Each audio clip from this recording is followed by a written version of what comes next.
270 student li jitħarġu fil-programm alternattiv ta' tagħlim ingħataw ċertifikat ta' taħriġ li bih jistgħu jidħlu fid-dinja tax-xogħol foqsma tas-servizzi, inġinerija u arti performattiva. Il-programm ALP jilqgħu jeduka studenti li jkunu qatgħu qalbhom mill-iskola għal xi żmien.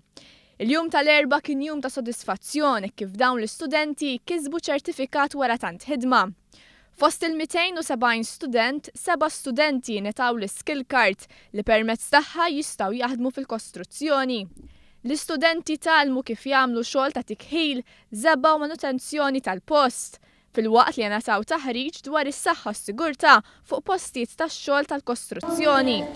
Aktar minn hekk, 41 student talmu dwar il-welding fejn ingħataw ċertifikat tal-welding tal-Motherwell Bridge. Spikka sodisfazzjon fuq fom dawn l-istudenti. Illum hija ħaġa vera sabiħa x'ħan ingħata din l-skill card peress lil qudiem irrid inkompli fuq is-sena tal-kisi. Din l-opportunità tfisser ħafna għalija għax tista' tieni ċans li nibni futur. L-allima wkoll kienu sodisfatti li bit-tagħlim tagħhom irnexxielhom ikunu tajnuna għal dawn l-istudenti. Lestejna dak, komplejna s-sena, għamilna l-eżamijiet kemm teorija u kemm prattika u dawk li għaddew b'suċċess illum se jingħataw l-skill card. Jien ninsab sodisfatt ħafna, illum nistgħu naraw il-frott tal-ħidma ta' dawn it-tfal matul is-snin tagħhom.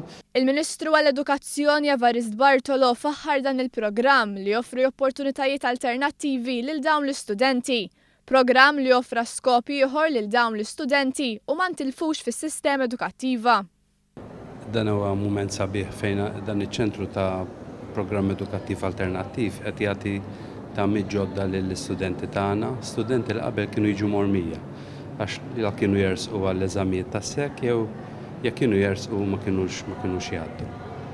Issa qed intuhom programm li fihom iħossu li jagħmel sens jiġu l-iskola u fiha jitalmu affarijiet li se jsibu l-qudiem għall-ħajja u għax-xogħol.